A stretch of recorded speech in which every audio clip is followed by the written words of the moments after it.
So now picking right back up where we left off, I'm going to go ahead and actually start with some stems here. And I'm going to just draw a line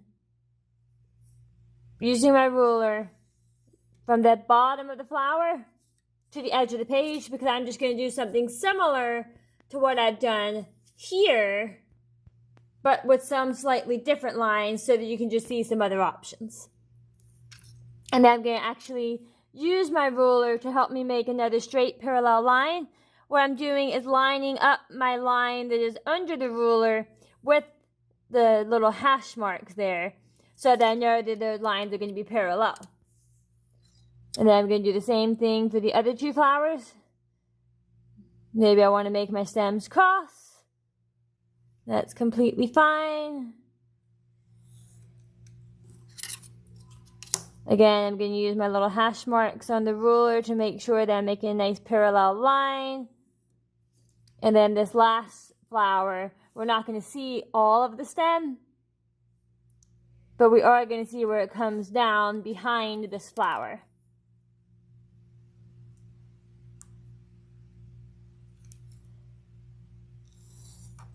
So that might be the sort of stems to my flower if I wanted to just have them go off the page. And then let's say I want to add some curves behind everything. I could do that with a protractor. I don't have to, but I just want to show you guys how you could use the protractor for this step. So I could add a curved line in there. And then let's say that I want this flower stem to look like it's in front of everything. I would just go ahead and erase anything that goes through that stem so that it does look like it is in front. And then let's say I wanted to mimic that curve up here somewhere. Gonna go ahead and draw that line.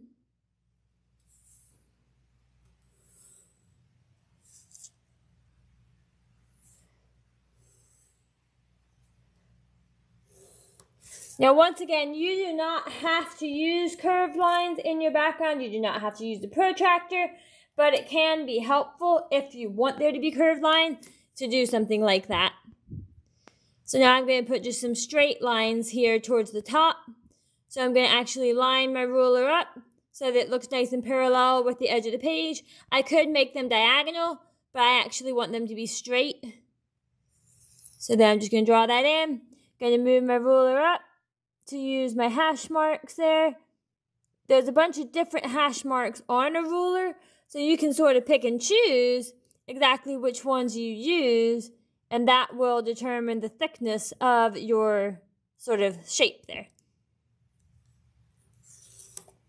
So I could have a couple of straight lines up there. I could put some straight lines down toward the bottom if I wanted, but I think I actually want a curved line going like this. So I'm just going to turn my page because for me it's easier to make a curve in this direction.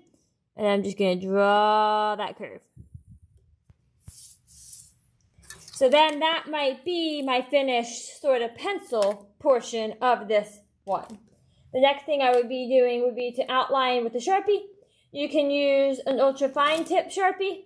You can use a regular tip Sharpie, or you can use a combination. I tend to frequently use a combination, but on this example, I'm going to use my thicker Sharpie.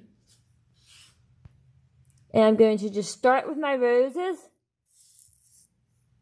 And again, I'm going to turn the page so that the direction that I am outlining is the way that it's easiest for me to make that curve.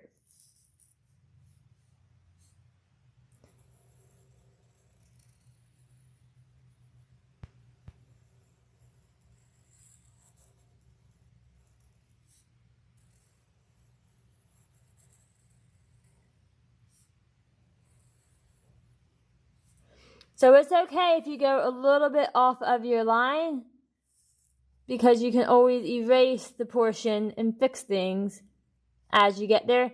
The first step is just to make sure you get all your Sharpie lines down. And then I'm going to go ahead and move on to this one.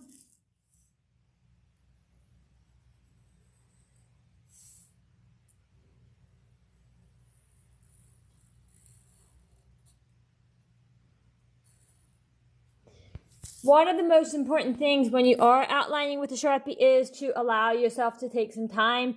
And I find it much easier to not talk while I'm using the Sharpie, simply because that does help me focus more on where my Sharpie is going on the page, which tends to make my lines a little bit neater.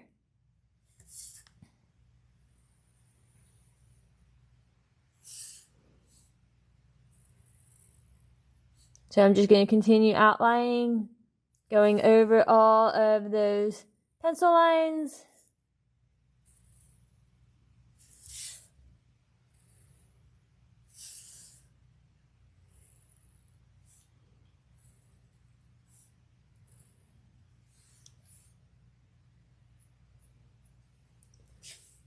So obviously this one goes behind this Mackintosh Rose, so I don't necessarily see the bottom portion of that one.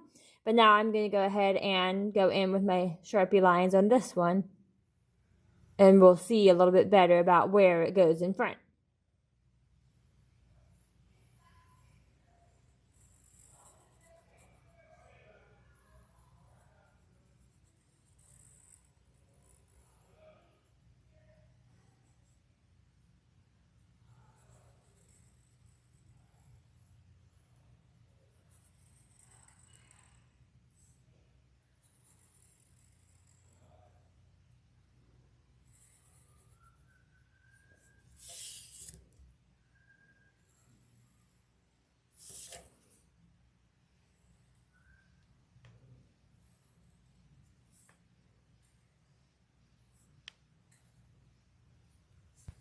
So now all three of my roses are outlined. So then my next step is going to be to outline the curves and the straight lines that are in my background. So once again, I am going to use my ruler and line that up with my line, and then go over it with my Sharpie.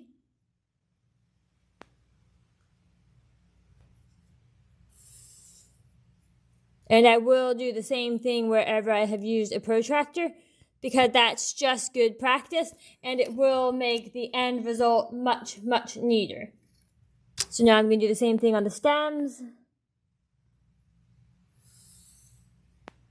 Now remember that you can combine Sharpies if you wanted to use an ultrafine tip and a regular tip. You could.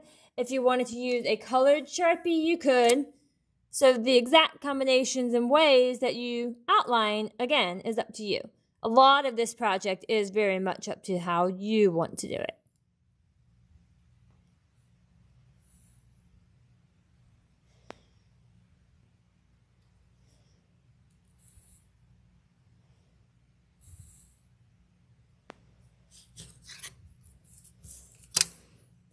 So just finishing up with my straight lines here.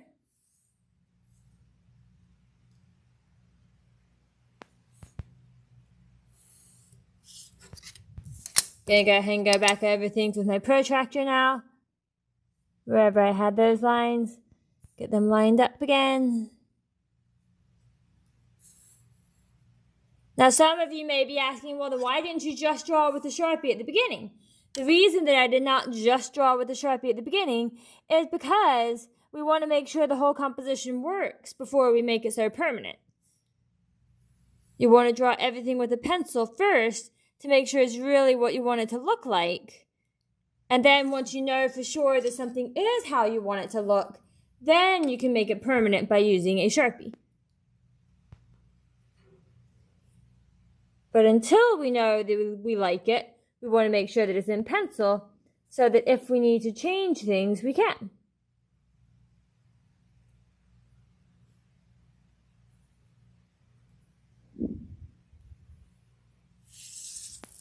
So then this last curve, remember, I did not use the protractor, so I'm just going to freehand it as well, going over that line nice and slow.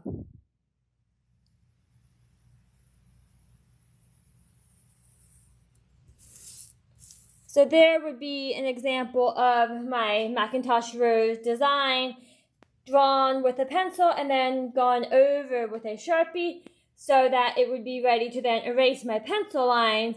And then you could go ahead and jump in with starting to add color, like on these examples. Or we can add the neurological sort of fill-in line. Then I will show you how to do that. And you can do little circle embellishments. You can add leaves, different things like that. So if you did want to do any of that, I should probably go ahead and draw that. If you wanted to put circles on here, like say I want to put a circle here, you could find something small enough to trace, or you could just kind of go around really lightly until you get it. And then let's say I wanted to add a leaf here.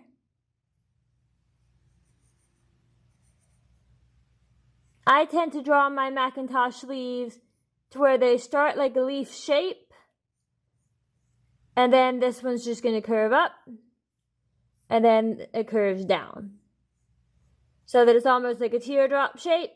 And then a curve that's parallel with that one. And then a curve that's parallel with this side. So there's almost like another little teardrop shape inside the bigger teardrop shape.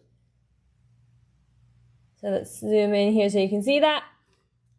And then I'm actually going to use an ultra fine tip Sharpie to outline those two little pieces.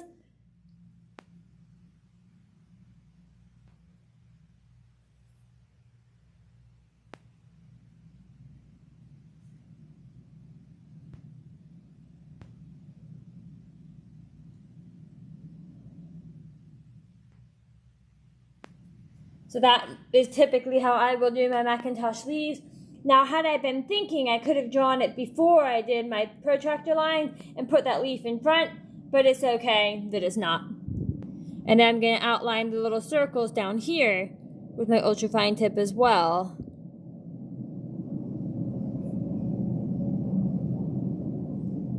Now, one of the things that I find very helpful when drawing circles, especially when they're small circles like that, is to just do it all in one line as much as you can, because it'll make a much smoother line.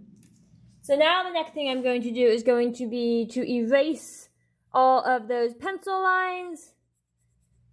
Go around all the different spots where you drew anything and erase those pencil lines as completely as you can, because then the next thing I'm going to do is show you guys how to do that sort of neurological step if you want to take yours in that direction.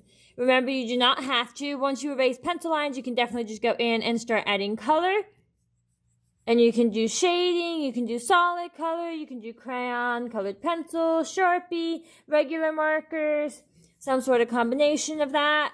Whatever supplies you have personally is completely up to you.